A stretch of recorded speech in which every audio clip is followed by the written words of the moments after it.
తాకట్లో ఉన్న మీ బంగారాన్ని విడిపించి ఆ రోజు ఆన్లైన్ రేటుకి కొంటాం. Sharma gold company.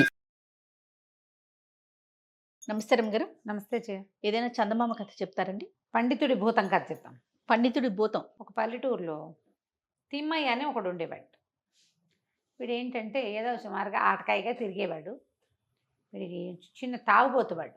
కాకపోతే పెద్దగా ప్రజలకు తెలియనిచ్చేవాడు కాదు. తాగుబోతనం అంటే ఖర్చు కాదు. అవును, తాగాలంటే ఖర్చు పెట్టాలి.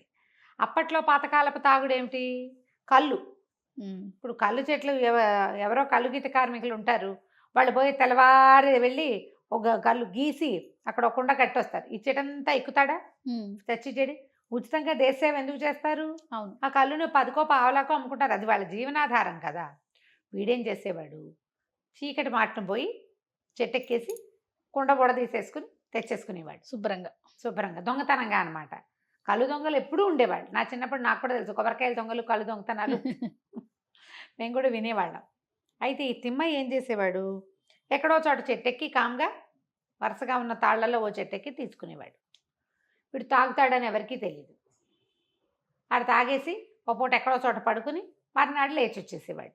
వాడికి తాగబుద్ధి అయినప్పుడల్లా ఇదే పని. అయితే ఏమైంది, ఒకనాటి రాత్రి ఇలాగే చెట్టెక్కి కేకేమైంది, దిగి కుండ దింపేసుకున్నాడు. దింపుకున్నాక ఆ చెట్టు యజమాని ఆ పక్క చేని వాళ్ళకి కాపలా కోసం పడుకున్నాడు. అక్కడ చూసేసాడు. ఎవడో అని వెనకాల పడేసరికి ఒకటే లగెత్తేసాడు అనమాట. ఎక్కి పరిగెత్తి ఎటు వెళ్తున్నాడో తెలియకుండా ఎటో పోయాడు చీకట్లో. ఇది ఇంచుమించుగా రాత్రి 10 గంటల వేళ. అప్పట్లో రాత్రి 10 అంటే ఇప్పటి 1 గంట అనమాట, అర్ధరాత్రి. 10 అంటే మనకు అసలు ఇప్పుడు వెలిగే ఉంటుంది. అయితే వెళ్ళిపోయి ఎటు వెళ్ళాడు? పరిసెపాడు అని ఒక ఊరు. ఆ పరిసపాడు ఊరు మొదట్లో పెద్ద శ్మశానం ఉంది. ఒక పాడుబడిన ఇళ్ళు అవి ఉన్నాయి. ఆ పరిసపాడు వైపు ఎవ్వరూ వెళ్ళరు. ఆ శ్మశానం ఉన్న వైపుకి పగటిపూట వెళ్తారు, కానీ చీకటి పూట వెళ్తే అక్కడ ఏదో ఒక పాడుబడిన ఇల్లుంది. అందులో భూతాలు తిరుగుతాయని, కుస్తీ పట్లు పడతాయని చాలా పెద్ద పేరు. వీడి భయం వేసింది కానీ ముంతొకటి పుచ్చుకున్నాడు కదా, ఇది ఇట్లా పుచ్చుకున్నాడు. అది పుచ్చుకుని పరిగెత్తాడు. పైది తొణికిపోయినా ఉంది సగానికి సరిపడ పై. నేను ఏమనుకున్నాడు, భయానికి ఏముంది, కళ్ళు ఎట్లాగూ ఉంది, శుభ్రంగా తాగేస్తే భయం లేదు, గీయం లేదు, మత్తుగా నిద్ర పట్టేస్తుంది, భూతాలు వాడి దారిన పోతే మన దారిని మనం పడుకుందాం, చచ్చిపోయాను అనుకున్నాడు. అనుకొని ఈ కళ్ళు చక్కగా పట్టించాడు. మామూలుగా కళ్ళు పట్టితే అందరికీ ఏం నిద్ర రాదు, కొంచెం హుషారు కూడా వస్తుంది. అయితే ఏమైంది, పరిసపాడులో చనిపోయినటువంటి పెదచేన్లు గారు అనే ఒక పండితుడు భూతంగా తిరుగుతున్నాడు అక్కడ. వీడు కాస్త అని తూగుతూ ఉంటే ఆయన వచ్చి ఆ పాడుపడిన ఇంటికి బయట వైపు నుంచున్నాడు గుమ్మం దగ్గర. ఏరో ఆయన పలకరించాడు. వీడు కళ్ళు తెరిచి చూస్తే చక్కగా పండిత్ శాలువా, ఎర్ర శాలువా, చెవులకి కుండలాలు, గుండు పిలక, చక్కగా విభూది కట్లు, శుభ్రంగా ఉన్నాడు. కానీ వాడు మనిషి కాదు. అక్కడి నుంచి పలకరించేసరికల్లా ఎవడు నువ్వు అని వీడికి, వీడిని అడగాల్సింది పోయి భూతం అడగాలి, వీడే అడుగుతున్నాడు అనమాట. అనేసరికల్లా ఏంట్రా ఇంత దూరం పరిగెత్తుకొచ్చి ఇక్కడికి వచ్చి కూర్చున్నావంటే కుస్తీకి రెడీ అయినా అన్నాడు. వీడేమనుకున్నాడు, తాగేసున్నాను, పైగా పండితుడు, ఈయనకేమొస్తుంది కుస్తీ, ఏ పొలం పని చేసుకునేవాడో రైతో. అయితే వాడి కాస్త కర్ర తిప్పడం వస్తుంది, ఈయనేం పెద్ద మనిషిలాగా ఉన్నాడు, గుండు పిలక ఈయనను, ఆయనకేం కుస్తీ వస్తుంది అనుకొని ఏమనుకున్నాడు, ఆ పడతా కుస్తీ పట్టు అనేసరికల్లా వీడికి తెలియని విషయం ఏంటంటే, ఆయన అవడానికి పండితుడు పెద్ద చేన్లు గారే కానీ ఆయనకి చిన్నప్పటి నుంచి కుస్తీ ఇష్టం. చచ్చేదాకా కుస్తీ పట్లు పడుతూనే ఉన్నాడు ఆయన. చచ్చిన తర్వాత ఆ కుస్తీ తీరక ఎవరైనా దొరికితే వాళ్ళతో కుస్తీ పట్లు పడతాడు. ఇద్దరు కలిసి కుస్తీ పట్టారు. ఆయన నిమిషానికి ఒకసారి వీడిని ఎత్తి పట్టుకుంటుండా, బిగిస్తుండా, నేలకేసి కొడుతుండా, ఒళ్ళు హోనమైపోతోంది. ఈ పరిసపాడు సాయంకాలం వేళ వచ్చిన వాళ్ళందరికీ రాత్రి ఒళ్ళు హోనమైపోయి ఏ డొంకల్లోనో దొరుకుతారు వాళ్ళ ఒళ్ళు వాళ్ళకి ఈ భూతాలతో కుస్తీలు పట్టి. కొన్నేమో ఏడిపిచ్చుకు తింటాయి, కొన్ని కాల్చుకు తింటాయి, కొన్ని కుస్తీ పట్లు పడతాయి. వాళ్ళకి ఏంటంటే గెలవలేని వాళ్ళు చనిపోయాక భూతాలు అయిపోతారు. ఈయన ఎక్కడ ఓడిపోయాడో, పండిత్ సభల్లో ఓడిపోయాడో, కుస్తీ సభల్లో ఓడిపోయాడో, మొత్తానికి ఈయన భూతంగా ఉన్నాడు చేన్లు గారు. అక్కడి నుంచి ఇక మామూలుగా లేదు, భయం వేసేసింది. వీడు చచ్చిపోతాను అనుకున్నాడు. ఓ పక్కన కళ్ళు తాగేశాడు. పెద్దగా బ్రెయిన్ ఏమన్నాలంటే బ్రెయిన్ అండ్ హ్యాండ్ సింక్రనైజేషన్ కుదరటల్లా వాడికి. బ్రెయిన్లో ఉంది ఇలా పట్టుకుని ఇలా మెల్లిప్పాలి, అలా చేయాలని. శరీరం సహకరించద్దు, ఈ 2 కనెక్షన్ తగ్గిపోతుంది. కళ్ళు గిల్లు ఏదైనా మధుపానీయం తాగేసరికల్లా శరీరం మాట మీద కదా తూలిపోతుంది. అవును. ఇక చచ్చిపోతానని భయం వేసేసింది. పిడిగుద్దులు గుద్దేస్తున్నాడు ఆయన. ముక్కు మొహం పచ్చడైపోయినాయి, జబ్బలు సలిపేస్తున్నాయి, డొక్కల్లో కొట్టేస్తున్నాడు, ఎత్తెత్తి విసిరి కొట్టేస్తాడు నేలకేసి. పప్పు కుదేలైపోతున్నాడు, పప్పులాగా అయిపోతున్నాడు. అక్కడి నుంచి ఏం చేశాడు, ఇలా మెలికేసినప్పుడు ఆయన తలకాయ చేత్తో పుచ్చుకున్నాడు చచ్చిపోతాననిపించినప్పుడు. ఈ తల చేతిలో పుచ్చుకుని తల పట్టుకుని గుండు పట్టిన నున్నటి గుండు, వెనకేమో పిలక ఉంది ఆయనకి, చక్కాయ చిన్న అంత ఉంది. ఈ పట్టుకుని ఈ గుండు పట్టుకుని తోసే క్రమంలో ఈ చెయ్యిట మొహం నుంచి జారి పిలక మీదకి వెళ్ళినాయి 2 చేతులు.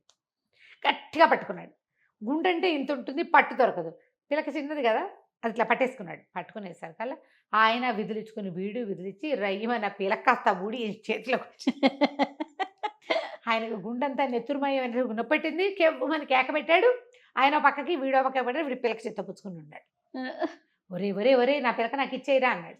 అప్పటికి వీడి తెలిసి ఓహో ఈయనకి పిలకంటే భయం అనమాట. పిలక లేకుండా కుదరదు ఆయనకి. నేను ఇచ్చేదేంటి, నేను పీకేశాను, ఇది నాదేనన్నాడు.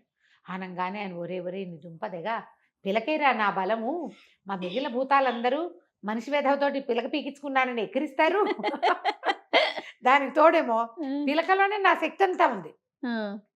మనిషి కాదు కదా, భూతం. సాధారణంగా ఒక వెంట్రుకున్న భూతానికి ఆ వెంట్రుకలో ఉంటుంది శక్తి.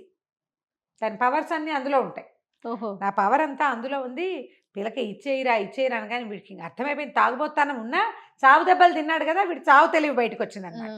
వీడు నేను ఇవ్వను కాక ఇవ్వనన్నాడు. అనేసరికల్ నీ బతిమలు ఆడుకున్నాడు ఆయన. ఒరే ఇక్కడ మంచి బ్రహ్మాండమైన ఇది ఉంది, లంకె బిందెలు ఉన్నాయిరా, లంకెల బిందెలు మామూలు బిందెలు కాదు, ఖజానాలు ఉన్నాయి శుభ్రంగా, వాటి నిండా నవర్సులు సౌరీలే, కడ్డీలు అన్నమాట, కడ్డీలు నవర్సులు ఉన్నాయి. చక్కగా తెచ్చి పెడతా, మంచి ఇత్తడి బిందె ఒకటి ఉంది, అది తెచ్చి పెడతా, అది ఇచ్చేసి అది తీసేసుకుని నేను పిలక నాకు ఇచ్చేసేయరా అన్న. తీసుకొచ్చి చూపించు. వీడేమనుకున్నాడంటే సరే ఇక్కడి నుంచి ఎలాగో చావు దెబ్బలు తిన్నాం, ఈ మా మొహరీలు ఉన్న డబ్బా కనుక పట్టుకెళ్ళిపోతే, బిందె కనుక పట్టుకుపోతే శుభ్రంగా రాజా మహారాజాలాగా బతకచ్చు. ఈ దొంగతనపు కళ్ళు బతికెందుకు మనకి, ఎప్పుడైనా కావాలంటే ఇంటికే దర్జాగా తెప్పించుకోవచ్చు అని ఆలోచించి అసలు మొహరీలు ఉంటాయా నిజంగా, నేను నమ్మంతే చూపించన్నాడు. ఆయన ఏం చేశాడు, లోపలి పరిగెత్తుకుంటూ పోయి ఎక్కడి నుంచో పోయింత ఇత్తడి బిందె తెచ్చాడు, పెద్ద సైజు. ఈజీగా ఒక 10-12 లీటర్ 15 లీటర్ల దాకా పడుతుంది ఇంత బిందె. దాని నిండా మొహరీలే గలగల గలగలలాడుతున్నాయి, ఇంతంత కడ్డీలు అంతంత బిళ్ళలు. తీసుకొచ్చి చూస్తే కళ్ళు తడుక్కుమన్నాయి వీడికి. ఏ బాబా ఎంత బాగున్నాయో అనుకుని, కానీ ఇప్పుడు గనక బిందె తీసుకుని పిల్లకి చేతికిచ్చానా ఈ బ్రాహ్మడు ఏం చేస్తాడో మళ్ళీ మళ్ళీ పవర్స్ వచ్చేస్తాయి. మళ్ళీ పవర్స్ వచ్చాక ఏం చేస్తాడో అని బాగా ఆలోచించుకుని, నేను నిన్ను నమ్మను, ఓ పని చెయ్యి, ఈ బిందెను మా ఇంట్లో చేర్చు ముందు, బిందెను మరి బిందె ఎవరైనా తలుపు తీస్తారా అన్నాడు. సరే నన్ను బిందెని రెండింటిని చేర్చు చూస్తానన్నాడు. అక్కడి నుంచి ఈయన అమాంతం వీడిన బిందెతో సహా ఎత్తుకున్నాడు. ఈ తిమ్మాయిని ఎత్తుకుని వాళ్ళ ఇంటికి తీసుకుపోయాడు. వాకిలి చిన్న ఇల్లు, వాకిలి తలుపు తీసుకుని వాడు లోపలికి వెళ్ళాడు. బిందె లోపల పెట్టుకొచ్చాడు. లోపల నా పవరే అరే బాబాబు నా పిల్లకి ఇచ్చేయరా అంటే వీడికి ఏమనిపించింది, ఒక తమాషా చేద్దాం. ఎక్కడో పరిసపాడులో ఉండవలసిన వాడు మన వాకిట్లోకి వచ్చి నుంచున్నాడు. ఈయన చూస్తే పండిత వేషం, ఎర్రగా శాలువా, కాశ్మీర్ శాలువా, చెవుల కుండలాలు, గుండు, పిల్ల కూడిపోయింది అనుకో అయినా కూడా గుండు, పట్టివర్ధనాలు చక్కగా, విభూతి కట్లు, కాళ్ళకి ఏమిటో గండపెండరాలు అవి కూడా ఉన్నాయి ఆయనకి. ఎన్ని చోట్ల సంభావనలు పొందాడో పెద్ద మనిషి. ఏమనుకున్నాడు, కాస్త తమాషా చేద్దాం అనిపించింది, కానీ భయం వేసింది వాడికి. ఇక్కడ దాకా వచ్చిన వాడు నువ్వు నన్నేం చేయకూడదు మరి అన్నాడు. ఏమీ చెయ్యనురా, నా పిల్లక నాకు ఇచ్చేసి నేను పోతానంటే వీడేం చేశాడు, ఒక్క గంతులో ఇంట్లోకి వెళ్ళిపోయి ఆ పిల్లకని తలుపు సందులోంచి గిరవాటేసి తలుపేసేసుకున్నాడు. ఇక బతుకు జీవుడా అనుకుని ఆ పండితుడు అద్భుతం ఆ పిల్లకని తీసుకుని దురుకుని నెత్తి మీద అంటించుకుని తన దారిని వెళ్ళిపోయింది. ఆ తర్వాత ఈ తిమ్మయ్య బుద్ధి తెచ్చుకుని బతికొచ్చా వెనక్కి. ఇంకోసారి వాళ్ళ అమ్మకి చెప్పేసరికి వాళ్ళ అమ్మంది వరే నువ్వు కాబట్టి బతికొచ్చావురా, చావు తప్పి కన్నులు ఒట్టపోయి వస్తారు, మనుషులుగా రారు, ఆ ఎముకలు ఎప్పటికీ ఇదవ్వవు, పాపనాయన కాబట్టి నిన్ను నేలకేసి కొట్టాడు కానీ విరకొట్టేసేలా, ఏదో దెబ్బలతోటి ఉన్నావు అంతే, ఏవి విరిగిపోలేదు తెగిపోలేదు, బుద్ధిగా ఉండు, తాగుబోతానం మానేసేయి, చక్కగా తిండి అన్నీ లభిస్తాయని తల్లి బాగా బుద్ధి చెప్పింది. ఆ తర్వాత ఆ కడ్డీలు ఇవి కాసులు అవి కరిగించుకుంటూ చక్కగా అమ్ముకుని ఇల్లు వాకిలి అన్నీ ఏర్పాటుగా కొనుక్కున్నాడు. హాయిగా సంతోషంగా ఉన్నాడు. ఎప్పుడు పరిసిపాడి వైపు మాత్రం వెళ్ళ. ఇంకోసారి దొరికితే ఉతికేస్తాడు కదా, అదే కదా కథ కంచికి మనం ఇంటికి. రైట్ రమ్మ గారు, నమస్తే. నమస్తే.